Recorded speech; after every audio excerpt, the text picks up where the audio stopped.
Have you ever had oh god, what's it called? Sleep paralysis? When I was younger, when I was a young warthog, I've experienced that one or two times in my life, but my kid gets it all the time. My kid has really bad sleep paralysis. I had sleep paralysis one time, and it was the scariest moment of my life. It's very scary. It's basically half of a portion of your brain still sleep. Yeah. And the other side of your brain awake. And it can freak you the hell out. It's basically like every part of you is asleep except for your vision. And you could like see everything, but you can't move, you can't talk. I remember it happened to me. I was laying on my back, and I woke up, eyes are open, and I'm just like looking around, and I'm like, I can't move. I think I'm dying. And I like tried screaming for my roommate. I couldn't do it, and I was like, there's only one way out of this. Go back to sleep. So then I just closed my eyes and went back to sleep. Yeah, it was nuts. Yeah, my kid gets sleep paralysis, but I've never had sleep paralysis. And wet dreams, I think I had the first one. Dude, imagine sleep paralysis and a wet dream at the same time. Combined? Oh, well, at least your eyes are working. You wake up, there's monsters in the corner of your room, you can't move, and you're coming. And you're just like, ah!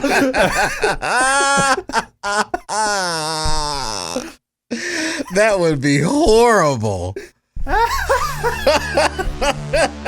6, 7, 8. There it is.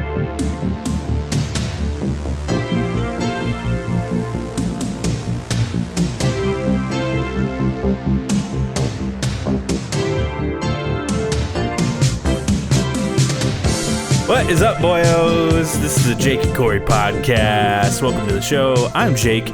That is Cory. What is up, Cory? What is up, Jake? Not much, man. How was your week? Week was busy, full of vigor, life, loneliness, and despair. How about you? The loneliness is killing me, and I just can't sit of it. I must confess. Dude, you nailed those lyrics, man. Nailed them, dude. Sign me up for the Masked Singer. Speaking of Britney Spears, apparently she's fighting for her freedom. Well, see, I gave Britney a call, and I told her, I said, Brit, I said, B baby, because that's what I call her. I call her B baby. I said, hey, B baby, BB. You know, me and this guy that I do this little side project with, this dude, his name's not important. We were talking about you, and I think it's time for you to get your life together because you don't want to, you know, grow up and be like Betty White and have everything at your disposal, and then, you know that, you know, it's all controlled by Jodie Fisher. And she was like, Cory, I totally understand. She's like, Cory, I totally understand what you're saying. Oh my God. And then I hung up with her, and then I sent her a dick pic. Oh. Yeah. Oh, yeah. You shouldn't do that without her consent. Oh, she said it was okay, I think. Oh, okay. I think. She sent me a dick pic back. Yeah, we did a long conversation about the old Britney Spears and how her dad is like holding her hostage and all that fun stuff, and you should go listen to it, everybody. But yeah, it looks like she's actually like fighting to get out, so I hope she gets her freedom, because god damn it, I need another Britney Spears tour. Yes, god damn it, Bobby, I need another Britney Spears tour. You know what? I would see Britney Spears. Now, you know, I'm never going to go to another concert for as long as I live. But I would go see Britney in a virtual concert. What's like the biggest concert you've been to, you think? The funny thing is that I've never really been to a secular concert. I've been to many gospel concerts. I participated in billions. In many gospel concerts. I played in concerts that have ranged from audience sizes from a couple of hundred to tens of thousands. I've done that, but I've never actually been to a concert. There was one person, actually two people, that I've always said that I wanted to see in concert, and now I will never have that opportunity. And those individuals are Michael Jackson and Whitney Houston. Those were the two people that I would have loved to see in concert. Oh, I thought you were saying you wouldn't have the opportunity because of the Rona. No, I wouldn't have the opportunity because they're dead. Yeah, that's very true about both of those people. I think the biggest concert I went to was and it kind of relates to Britney Spears. It's kind of in the same vein. I saw New Kids on the Block with Backstreet Boys. Backstreet Bags. All right. Yeah. They were on tour together and they were going by New Kids on the Backstreet Boys. It was a pretty, like, you walk in there and, it's just like a normal concert, lots of, 40-year-old women. And then the music drops and the dew point in there rose dramatically. Whoa. Are you telling me there's some moisture in the air? It was pretty moist in there, I gotta say. Man. All these 40-year-old women. That's why concert venues have so many more women's bathrooms than they do men's restrooms. I think there's the same amount, but no, they're not. They're unequal. There's more women's restrooms than there are men's restrooms. At big concerts, I mean, it's the same as like the football arena. And I work at Talking Stick Resort, my friend. I can tell you there are more women's restrooms, women's facilities. I thought they were always right next to each other. Women's facilities than there are men's. I swear, though, like, New Kids on the Backstreet Boys, like, this is what Cardi B and Megan Thee Stallion were singing about. You know what? It's so funny that you bring up Cardi B. Just a side point. I saw this online earlier today. Isn't it interesting that last year around Christmas, we were taking down the song and boycotting the song, Baby, It's Cold Outside. And then this fall of this year, the hottest song on the platform is WAP. Well, I think the sentiment of those songs are very different.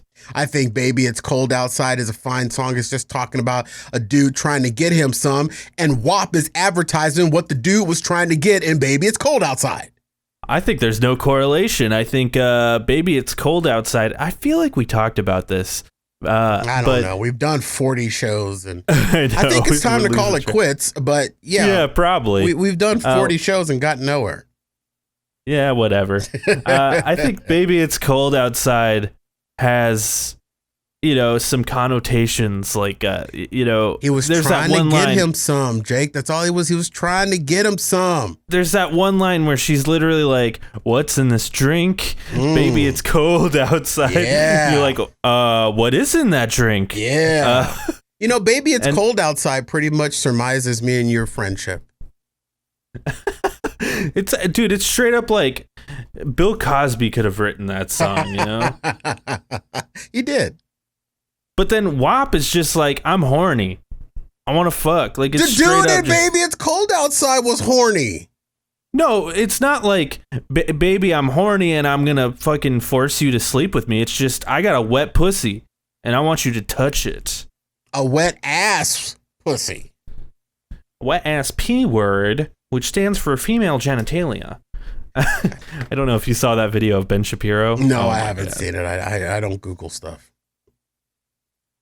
I'm looking up the lyrics to "Baby It's Cold Outside." I know I rewrote the song "Baby It's Cold Outside" and I made it the gay ass version as possible. I wish I could play it on the show. Maybe I'll send it to you after the show. You can hear it, and then if you want to plug it in at the end of this episode, you can. But I rewrote the version of "Baby It's Cold Outside." Dude, it's so manipulative and like... Yeah, I'm fine with that. Hey, you got to get it how you can get it. When he's like, "Think of my lifelong sorrow." Like, come on, man. Yeah, boy. I could just imagine that when they were recording that song, he was just bulging. It's fucked. It's not... it's just... I really can't stay, baby, it's cold outside. I gotta get away, baby. Let me put my dick inside. I want that song back on the air. Matter of fact, around Christmas time on Fat Guy Radio Show, I will go out of my way to play it every time. Every Oh, show, man. I will play that Why? song because it's just a freaking Christmas song. You're just being a provocateur, man. Hey, I'm gonna move it. to California. It's okay. Cultures change, man. Cultures don't change. Cultures get canceled. They don't change. They get canceled. I don't buy into that stuff, dude. I don't either, but I'm doing it for the sake of the fact that it's wrong and people are going to be upset about it and I'm going to do it and there's nothing that they can do about it because I write my own rules. Jake Woods. No, I'm kidding. But I just thought I saw that on the internet. You know, it's one of those things though where like, you know, movies that were acceptable, you know, in prior times, some of them just like are not acceptable now. You know what? That is so true because I cut the cable. The culture's changed. Yeah, you know? I cut the cable and I was watching Sanford and Sons, and the N-word is riddled throughout those episodes. And then I was watching All in the Family and just race. You would not be able to put those two types of programs with those scripts on air today. They would have every coalition or union, let alone for like a family audience. Oh yeah, and dude, when All in the Family was on, and when Sanford and Sons was broadcasting, and when the Jeffersons TV show was on the air, that was primetime television at that time. Yeah, and you wouldn't be able to say some of the things they said. And they were like progressive shows at the time too. Oh, very much so. But I love watching them. It's one of those things where, like, in the context of their time, it's fine, and like none of the actors on the show should be like canceled for any of that. None of the creators of the show should be canceled for that. But you know, there's a time and a place for that show, and that time and place has passed, and we've moved on to, you know, greener pastures. Who was the I'm gonna look up who played Archie Bunker. I think his name is Carol Channing. Is that his name? Yeah. Carol O'Connor played Archie Bunker. If Carol O'Connor was doing Archie Bunker today, they'd be protesting outside of the studios until the feds came in and tear gassed them. There would be no way that Carol O'Connor would be able, God rest his soul, would be able to do Archie Bunker in today's society. We're too damn sensitive. But back then and there, when they were doing those types of shows, it was actually eye-opening and awakening to the undercurrent of America at that time. They were shining a light on it.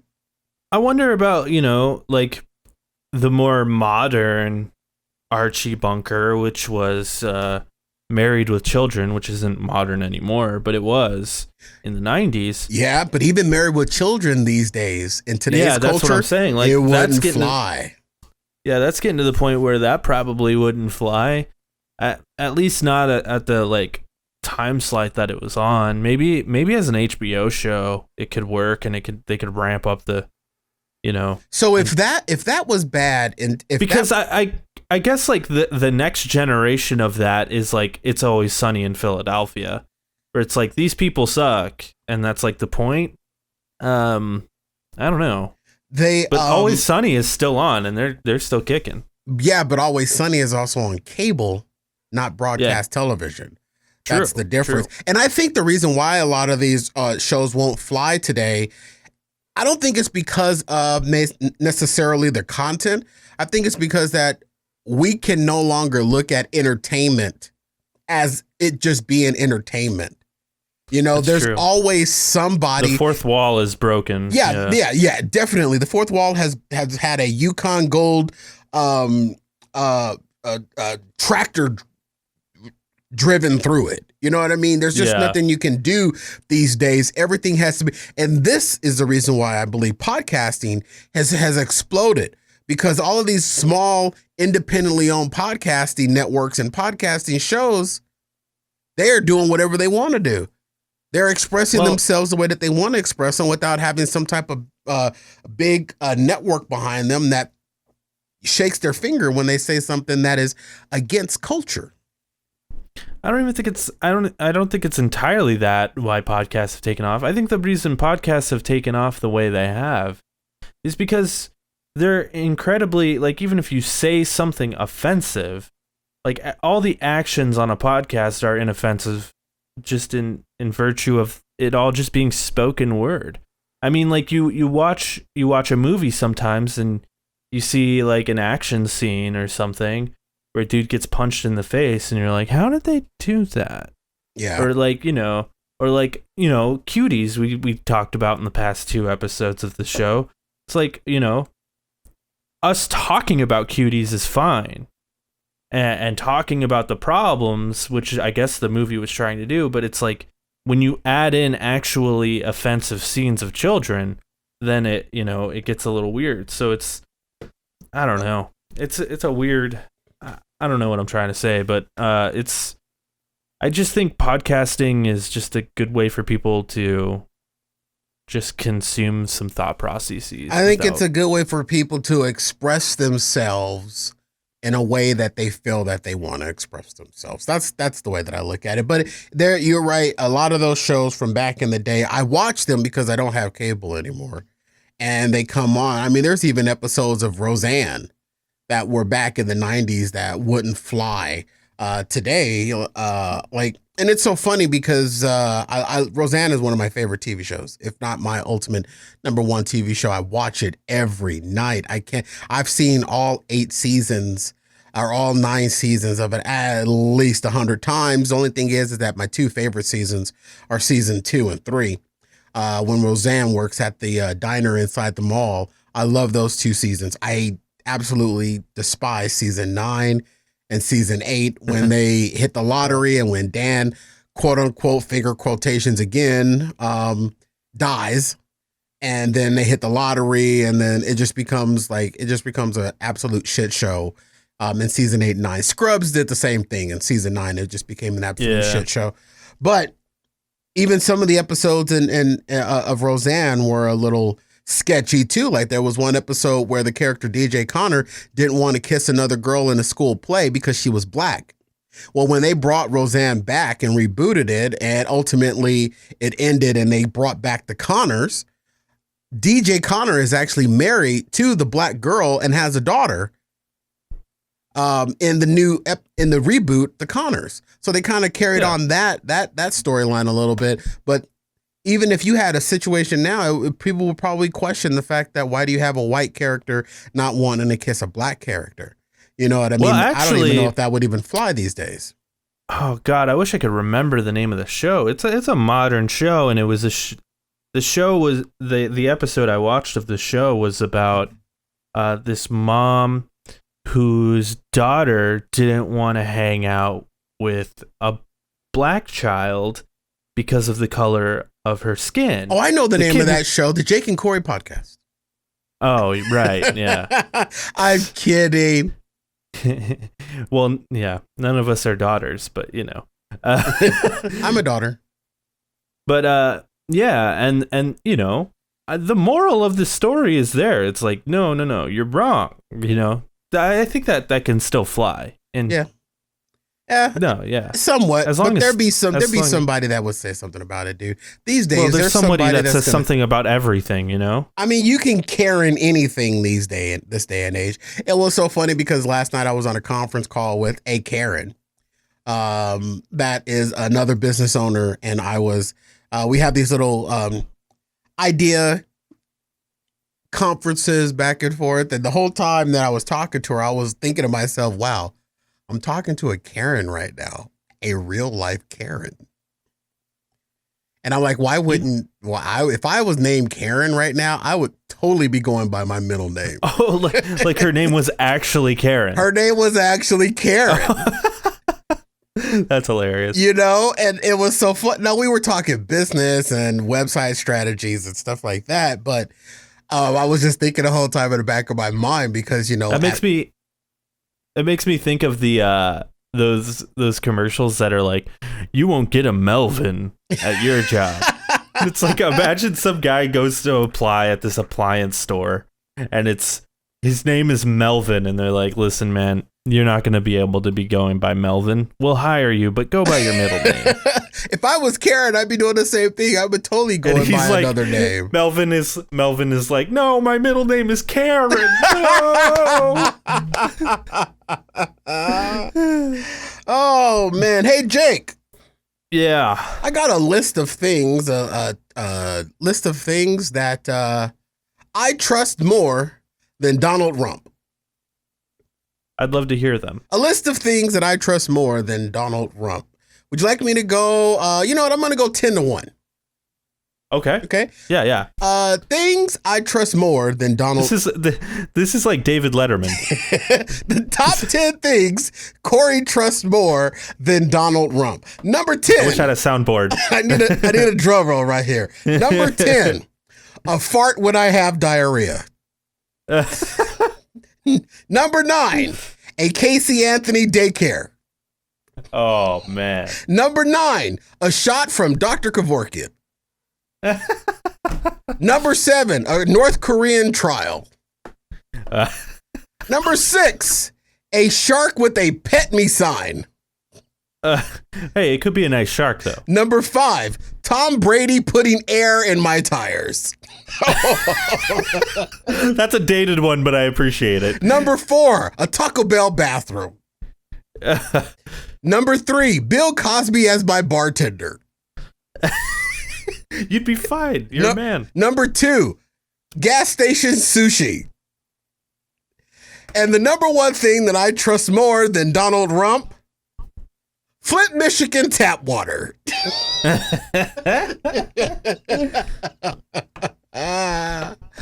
I saw that online today, Jake, and I said I immediately got to bring that to Jake because I know he'll get a kick out of that. Yeah, there were some dated references in it, but damn it, that's funny as hell. Yeah, dude, that's good shit. Thank you. The air football one, the Tom Brady, that's pretty good. That's a deep cut. That's a deep cut. Someone actually had that printed out on vinyl and hung it on their fence and posted it online. And it's literally a picture that says things I trust more than Donald Rump.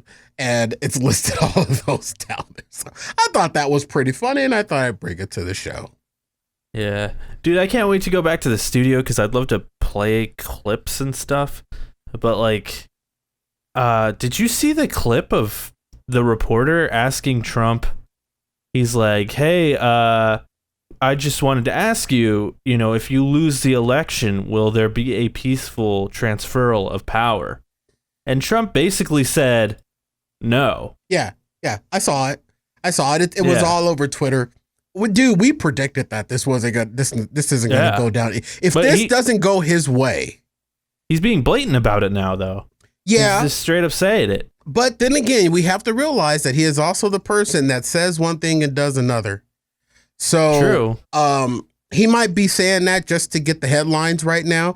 And dude, I've talked about it here on this platform.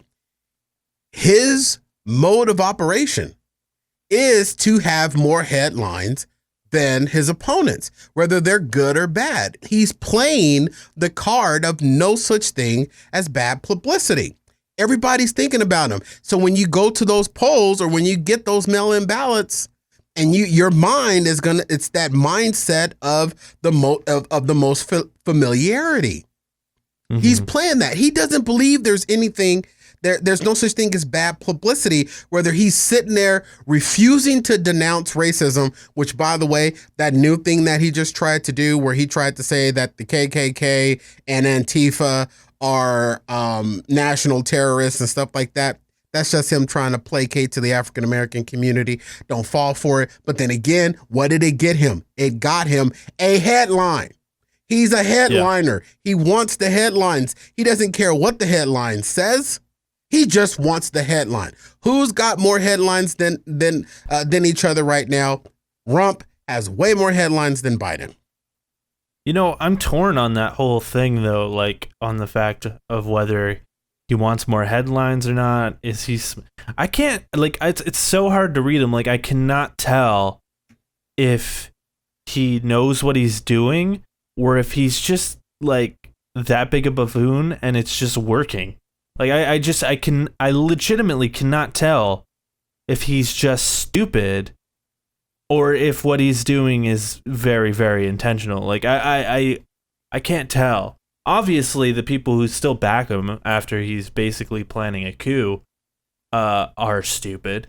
But like him, I cannot tell whether what he's doing is genius or he's just dumb. Like I honestly can't tell. And genius as in like evil genius, you know what I mean? Yeah. He is he's definitely an evil genius. He is what is that? Dr. Doofenspurts. Is that a Phineas and Ferb reference? Yeah, that's a Phineas and Ferb reference. You're welcome. Thank you. He is. Yeah, I can't tell with him though. I don't want to give him too much credit because like he seems dumb. He is, but he's dumb, but he's stupid dumb. Here's what I'm talking about. The psychology of familiarity is, I believe, his number one modus operandus. The psychology of familiarity, the mere exposure effect, is a psychological phenomenon by which people tend to develop a preference for things merely because they are familiar with them. And that's all. The rest of it is blah blah blah. But the fact that he knows that people are going to be familiar with him when they hit those polls, when they get those ballots, he could very well be playing on the psychology of familiarity. It's one of the things that we use in business all the time. That's the reason why you have to stay consistent. That's the reason why if you say you're gonna put something out on a certain date and a certain time, you have to put something out on a certain date at a certain time, because people start to get familiar with it and people start to develop a preference for those things merely because they are familiar with it. And you'll be surprised how the psychology of familiarity can actually play against you when it comes to voting in this upcoming election. Your mind and your body will automatically select Donald Trump because your body and your mind is familiar with him and you've seen so much about him than you have about Biden. Yeah, I think you're onto something there in the fact that, we had a guy here in Arizona, Joe Arpaio, who was horrible, and we all knew he was horrible. And he was a headliner. He was a headliner. Yeah, he was always getting bad press. Always. And like he always won, because I think you're right. Like no one knew the other guy. No one knew anything. Like no one knew any better. And it's true, because like when Trump doesn't attack Biden. Nope. He attacks the Democrats. Yeah. That's what he does. He rarely talks about Biden. He talks about the Democrats. I'm under the impression, though, that they had a whole tactic for like how to take down Bernie Sanders, and by calling him like, a socialist, a communist, and like basically, all those things. And I feel like they're still using that playbook on Biden, which is hilarious to me, because Biden couldn't be further from any of that stuff. Oh yeah, 100%, dude. Biden is like the most capitalist like candidate you could pick. Like I don't know. So like everything they throw at him, I just laugh, because I'm like, that's just not accurate. Dude, like, they're just blatantly lying at this point. Some of the smear campaigns that I'm seeing on TV, they're just absolute. Well, the one that just absolutely turns my stomach. Actually, it doesn't turn my stomach anymore. It doesn't upset me anymore. I don't get upset over these things. I laugh about them. I laugh. The one that shows all of the riots and all of the cities burning, all of that footage, and it's saying that this is what Biden's America is going to look like. Where did you get that footage from, you son of a bitch? You got him from Rump's America. Yeah, Biden hasn't been in office for over 4 years. Biden hasn't been in office. And so you wouldn't even have no form of office. And if you were to try to have that footage, you would have to go back to the 1960s to get it, when that was the last time that our country was being burned down by its own citizens. So all of the footage, I mean, it's just remarkable, the depths that, and it's and the thing is that it's not even it doesn't have that stamp of, I'm Donald Trump and I approve this message. It's not even that. It's the coalition. It's from the Committee to Protect the Presidency. What? Who is that? Where are they? Who? Huh? Why?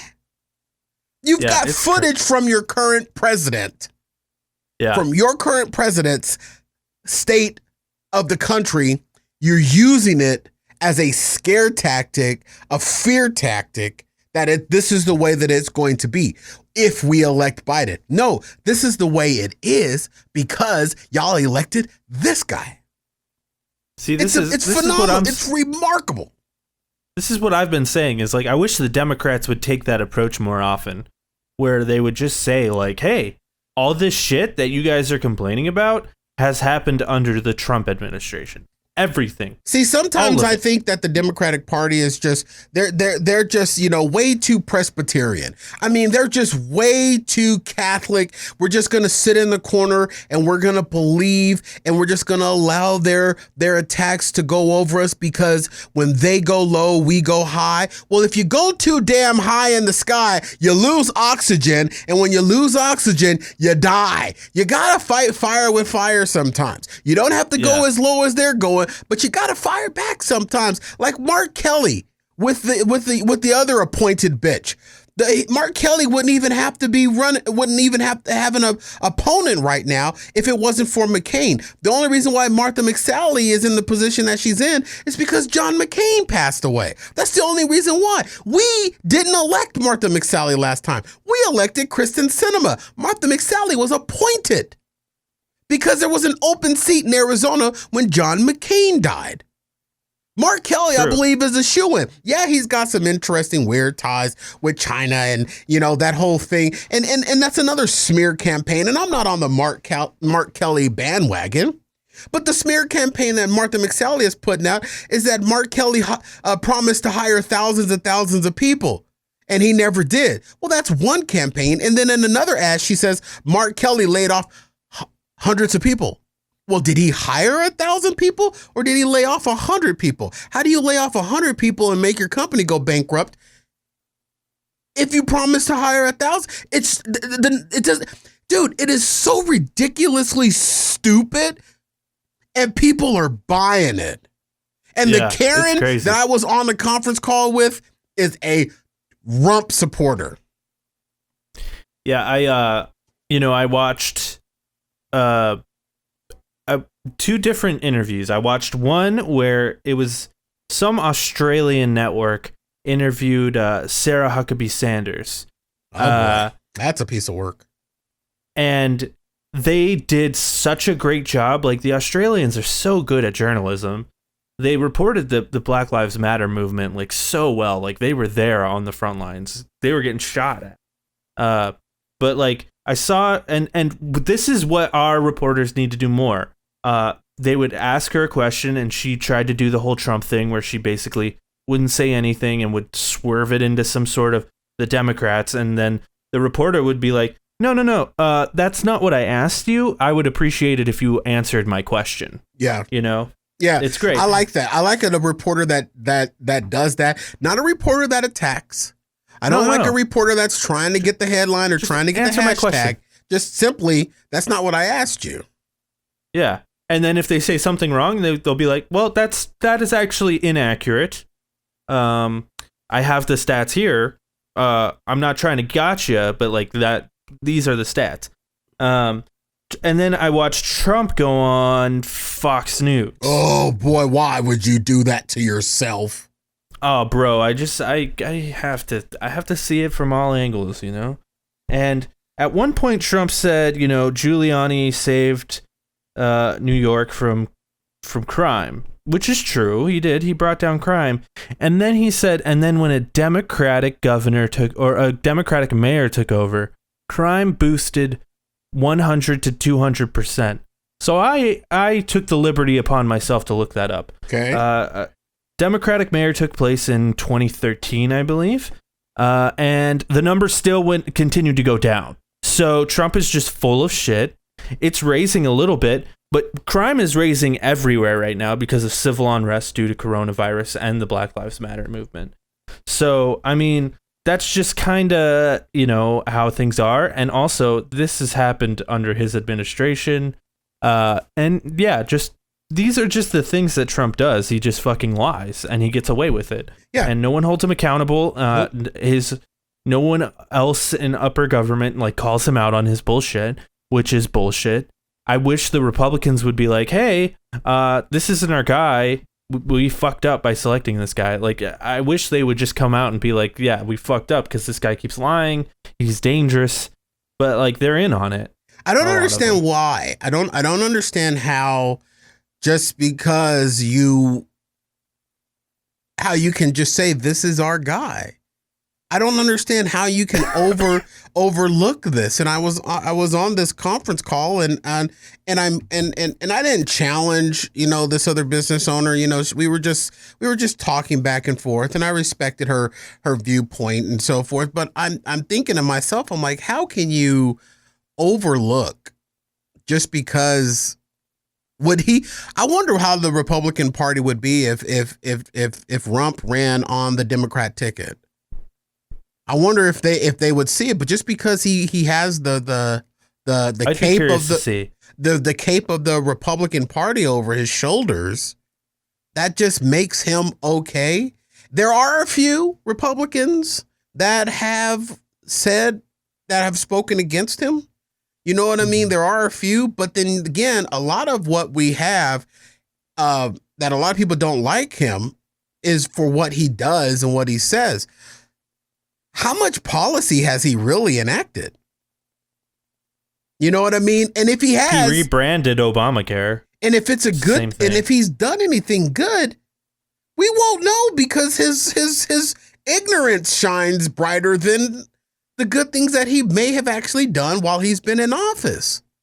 You know what I mean? It's all about what he says and weird things that he does and stuff like that. But what actually has he done? What policies, or is it a sleight of hand where he's like, here, look over here. I'm going to say something stupid and dumb that's going to piss off the entire country, except for my supporters. Look over here. But while you're looking over here, I'm going to be over here doing the real business. But you're not going to pay attention to that. Maybe he's just he's a crafty magician.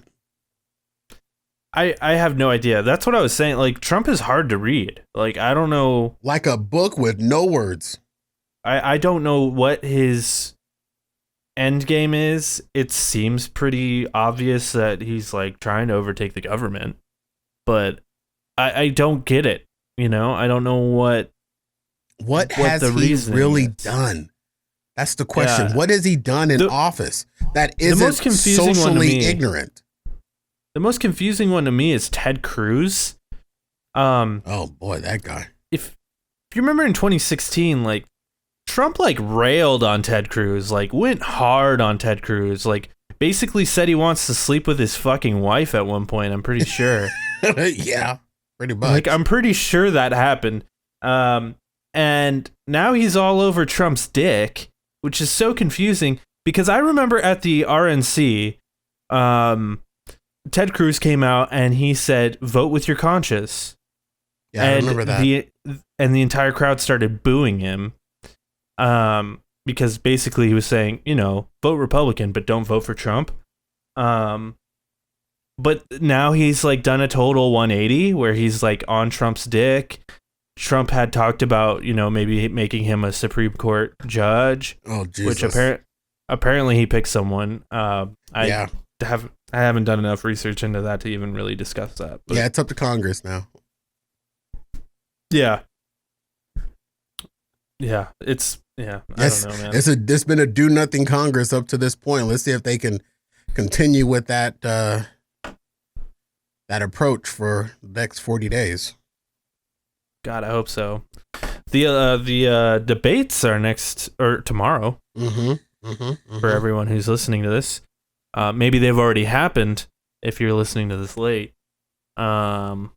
we will be talking about them. I really next don't week. want to watch it, but then again, I kind of do want to watch it because the thing is that I'm going in with the pre-notion that Rump is going to say whatever the fuck he wants to say, and if Biden gets tongue twisted, caught up, or disconnected in any way, Rump's going to eat him alive, and then you're going to have the CNNs of the world say that Biden won the debate. Then you're going to have the Fox Newses say that Rump won the debates, and then you're going to have the MSNBC is going to say that it was a tie.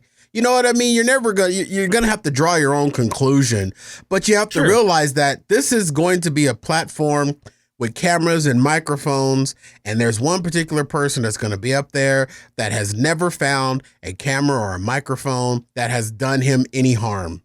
There's no way. The only way that he could botch this at this point, if he has a complete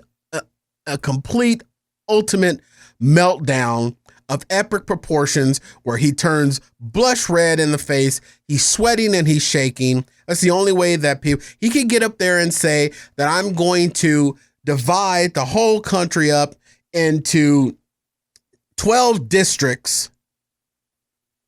And that's what we're going to do. And his base will say, yay, 12 districts, woo, President Snow forever. Well, I think it's interesting. You're right. And it sucks because Biden does kind of have a bit of a stutter. He does. And the thing is that if there's not who's monitoring, who's the person hosting it? Do we know who I think the first one is Chris Wallace. And that's cool with me. Chris Wallace is a Fox News guy, but also Chris Wallace was the guy who fucking roasted Trump in that interview like a couple months back. Well, somebody's got to cut the dude off. Somebody's got to stop the dude from speaking over Biden, because if he's not going to give Biden the fair shake to be able to speak, then there's no way that Biden's going to be able to overcome that, because Biden's not going to jump in there and attack Trump the way that he is. Biden's basically going into a mosh pit with hungry tigers. And if you trip up one little small trip, he's going to pounce. This is what he's going to do. This guy is no holds bar. He said he could stand in the middle of Fifth Avenue in New York and shoot somebody and get away with it. This dude is above everything. Nothing's going to stop him.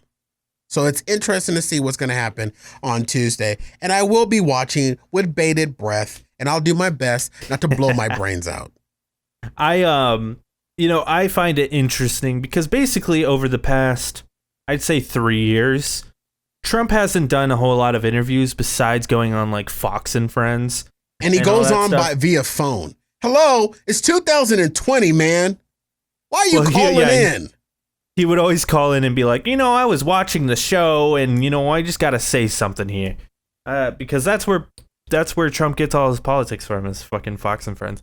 But I find it interesting because basically, besides those Fox interviews, all Trump does is he does his rallies and he speaks in front of crowds, and he doesn't get, any feedback besides maybe some reporters out, but he gets to hand select those and he can walk away if he wants to. Yeah. I have noticed that him in interviews, you see Trump get flustered in interviews. There was that one with the Australian dude a month or two ago that he got flustered in. There was the one with Chris Wallace where he got flustered in, and you see him getting flustered. So I think all Biden has to do to fully fuck on Trump, and I really hope Biden can keep his shit together for an hour during this fucking debate. I think he can, because his speech was about an hour and he was able to do it. But all Biden needs to do is he just needs to bring his fucking papers up there with all the stats, just all the correct stats, all of them. And then when Trump says some bullshit, Biden can be like, no, actually this. And then Trump can be like, well, I've got this stat. And then Biden can be like, well, no, actually the stat is, and that's what Biden needs to do to win. And that's all he needs to do. And I think enough of the public, I'd like to believe enough of the people who are on the fence, because the Trumpers are already decided, but the people who are on the fence, if they see that, they will go Biden. If they see that Biden is being like, no, that's not accurate. Here's the true numbers. I can back it up because of this and this and this. What's your proof? Really, Trump all he should cite his sources. Honestly, what Biden really needs is a TV screen with a web browser on it, and just bring up Trump's Twitter. and just scroll, and everything that Trump says that he's contradicting, just scroll up through Twitter. Here's the thing, which is really interesting, and I heard this on another podcast that I listened to, the Michael Mara Show. The Michael Mara Show says that Michael Mara mentioned that when you ask a Trump supporter how do they think the elections are going to go, a Trump supporter will say, "Oh, we're going to win, no problem." They're very confident about it. And then when you ask a Biden supporter, how do you think the elections are going to go? They're hopeful.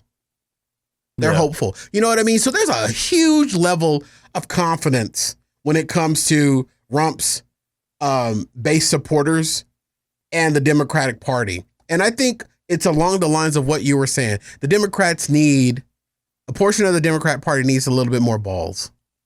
You know, they need to sack up a little bit. They need to grow a little bit of hair. But these debates are going to be very interesting because, Rump is going to get up there and he's going to lie his ass off. And the moderator is not going to call him on the lies. It's going to be up to Biden to call him out on the lies. But even when Biden calls him out on the lies, even when the fact checkers after the debates call Trump out on his lies, it ain't going to affect his base one bit.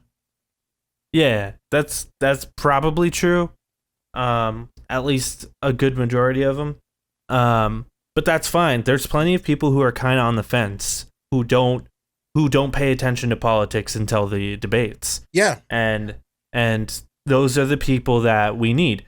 What I'm concerned of, and this is what Trump was basically saying, he's planning a coup, which is really unsettling. What I'm concerned of is Democrats, mostly, they've been polling higher that if they vote, they're going to be voting mail-in ballots. Republicans are polling higher that if they're voting, they're going to do in-person ballots. Basically, what's going to happen, and this I believe this is going to happen 100%. I think I know where you're going. I think I know where you're going. I don't know what the outcome of this is going to be, but I think Trump is going to win the popular vote in person, and then later we're going to get the mail-in ballots, and Biden is actually going to win the mail-in vote. Yeah, it's going to be the night of the election. It's going to be projected that Trump will win. And then Biden will win, and then Trump will be like, this is inaccurate. This is not true. Yep. This is false. We can't let this happen. Yep. And I don't know what happens from that point on, but it's going to be a shit show. The motherfucker's going to try to start a civil war. Yeah. Yeah, I already feel that's literally what it's going to do, because it could be up to 2 weeks. It could be 2 weeks, almost up to a month before all the mail-in ballots are counted, unless the in-person polling is without without the fact that there's no way that even mail-in ballots would have an effect on it. If it's that big of a margin, then okay. But then again, what you just explained could also go in reverse, where it could be 2 weeks later that the mail-in ballots are counted and Rump is now the absolute That's not going to happen. I guarantee that is not going to happen. I like your confidence from your mouth to God's ears. I believe that I'm believing that the way that things are going right now, dude, Trumpers are going to his rallies and shit. Of course they are. They don't care about mail-in ballots. No, they don't. I'm hoping that it doesn't come down to that. I'm hoping and believing that it's going to be a clear, not tight race, because this is what I stand my hope on. Other than Jesus, I stand my hope on the fact that there are, especially in Arizona, and kudos to Arizona, there are more than 2.2 million registered voters that have verified, reactivated, or registered to vote in this state. That is an increase of over 28,000 new voter registration. 28,000 new registered voters in the state of Arizona. So I'm hoping that these registered voters are going to try to avoid that by voting early. Yeah. By voting early, because I know for a fact I've already got my books. I've already got my highlighted choices that I've been doing research on up to this point. I got my books in the mail. I got my who's going to be on my ballots in the mail. It's sitting out laid on my dining room table right now. All I'm doing is waiting on my ballot to be mailed out, which in Arizona, it should happen in the next week. When I get that mail-in ballot, I'm filling that summer bitch out right into there. I'm hopping in the old Honda. I'm zooming on down to the commission's office downtown, and I'm dropping it in that mailbox outside of the voter commission's office. I'm not going to any of the polling places. I'm not even using the USPS office. I'm going right to the voter commission's office in downtown Phoenix. And I believe that's the way people should do it to avoid the fact that we're going to have to wait 2 weeks for all those people that waited 5 days before the election to mail in their ballots. Folks, don't wait. Vote as soon as your little ass has that ballot in your hand. Vote. Yeah, I almost want to like encourage people to do it in person. I know that sounds stupid. If you feel if you're safe enough, if you feel comfortable enough to do it, do it. If I felt comfortable enough to do it, if you're not someone that's at high risk of this coronavirus where you don't have some type of pre-existing condition, then I suggest that you do. Go down and vote in public. And even Talking Stick Resort Arena is opening up their lobby amidst construction to take in voters. Last time I voted, back in 2016, honestly, it wasn't. There wasn't that many people there. It wasn't that bad. It was the low. You know that the 2016 election was decided by 26% of registered voters nationwide. Only 26% of registered voters actually voted. That's on both sides of the aisle. So the election was decided by 26% of registered voters. That's a whole lot of people sitting at home with their fingers up their ass. I honestly feel like Election Day should be a national holiday. So then, like, everyone can have the day off of work so they can go in, everyone who works like a state job or whatever. Oh, yeah, I agree 100%. I mean, but I know that there are so many companies and employers that allow for, 2 hours. Maybe this year they're probably going to allow for a day. You know what I mean? Whatever it is. But, dude, people just have to vote. 26% is the only 26%. Of the registered voters in this country voted in 2016. People sat on their hands with their thumbs up their ass, and they figured that Clinton was a shoo-in because she was a career politician. And then look what the fuck happened. Yep. You got to vote. And here's the thing. They are predicting that this is going to be the largest voter turnout in the last 100 years of voting.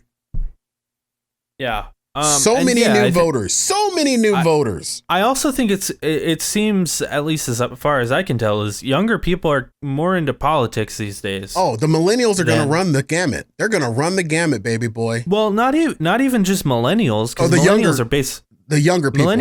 Millennials are kind of old fucks now. Hey, that's me. I'm a millennial too.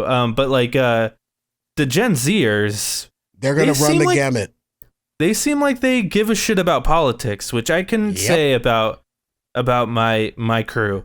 I felt agree. like I was, they seem more into it, and I do think it's partially because of social media and stuff, but also social media has made it very easy to register to vote. You go on these social media platforms, and they're like, "Hey, are you registered? Just click this button, and you can find out in 2 seconds." Yep, exactly. And there is made it super easy. They are. I see it on Instagram. I see it on Twitter. I see it on Facebook. I'm seeing it on all the major social media platforms, and they're not swaying somebody one way or the other. They're just saying register to vote. I agree with you 100%, Jakey Woods. It is going to be the Gen Xers that are going to run the gamut on this thing. The woos? Gen Zs. That's what I said. The Generation Xers or Gen Zers. No. Gen Z. We call them Zoomers. Okay, so the ginseng generation is going to run the gamut. Gen X is like 40-year-olds. Thank you very much. I used to be in that generation. So ginseng, they're going to run the gamut on this election, and they got to get out there. And I believe that the ginseng right now is really passionate because they are the ones that are the driving force behind the Black Lives Movement.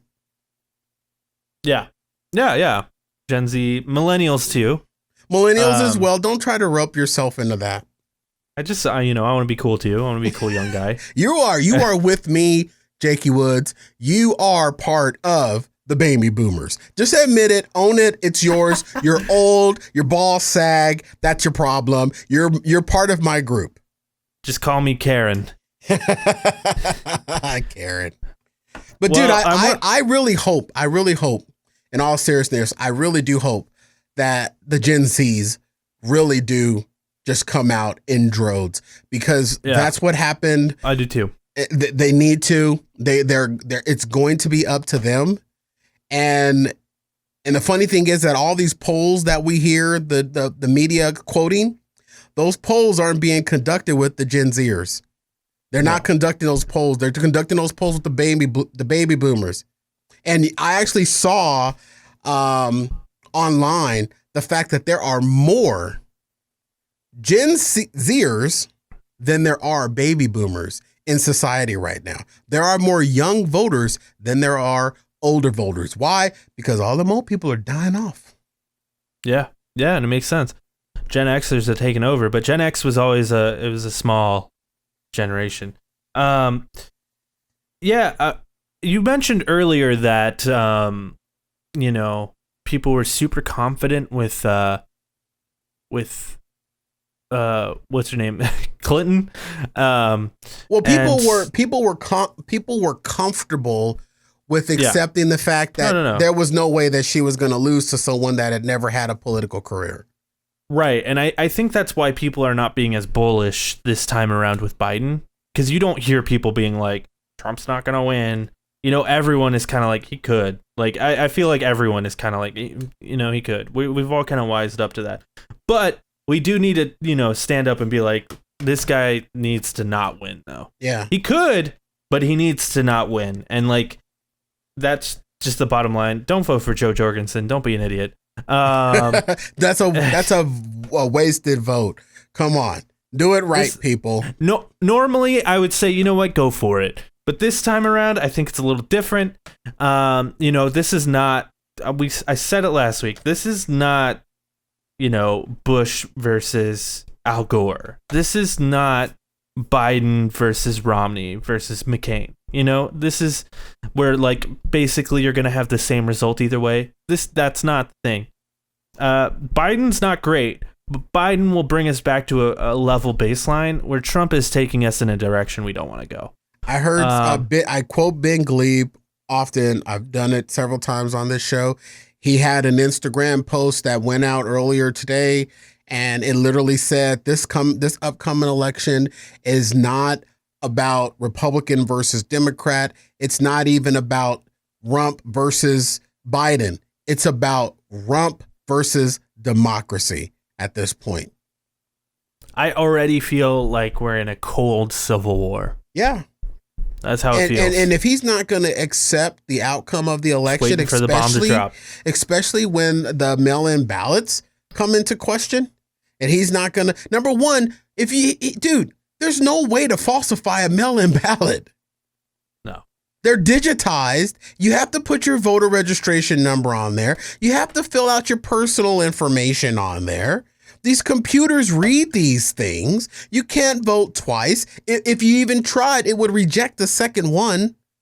Yeah. The system is built so that you can't cheat the system. You're not going to have a foreign government mail in a whole lot of ballots.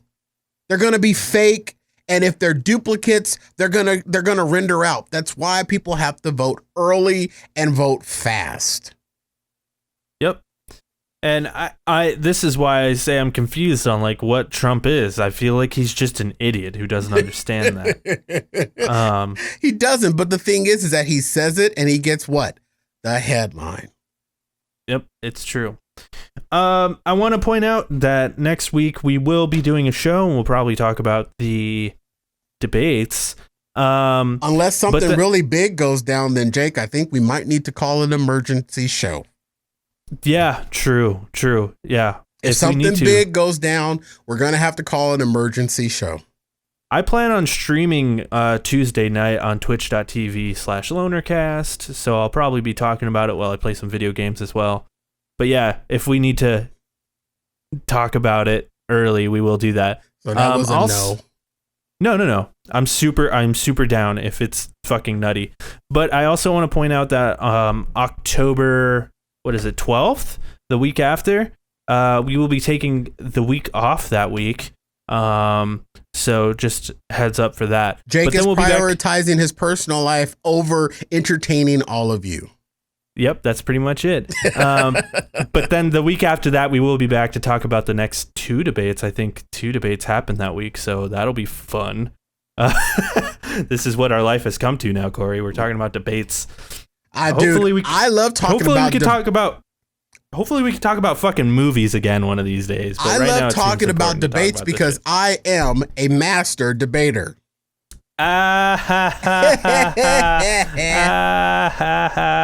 Hey, if you've got an extra PS5 out there, hit me up so I can buy it from you. We'll talk to you next week. Bye-bye. Bye.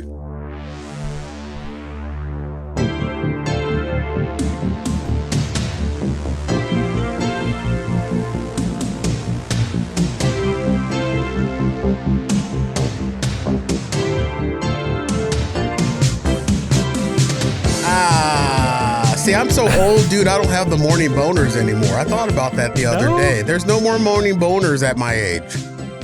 Oh, man. I've got morning boners, daytime boners, nighttime boners. And I am so many boners. The boner eliminator. I'm fully erect right now. I don't get the morning boners anymore. I actually was talking on our bonus show about the fact that I had a wet dream, and it has been forever and a decade since I've had a wet dream. I don't think I've ever had a wet dream. They're very rare for me. Number one, dreaming for me is very rare. I have more visions in my dream in a catatonic state, where if I've been thinking or concentrating on something, like I'm working on something really big right now, and I've been thinking and concentrating on it so much. And then when I get stumped on something where I don't know where to go, instead of, like getting writer's block, I'll just stop and come back to it later. If I'm stumbling over something, normally when I'm sleeping, it'll come to me. Like I'll have this thought or I'll see it. And then I'll jump out of my bed or get out of my bed, and I have a dry erase board right next to my bed in my bedroom so I can write and jot stuff down. Those are the types of dreams, per se, as I use finger quotations, that I have. As far as like dreaming because there's something in my self-conscious or having a wet dream, that's very, very far and in between.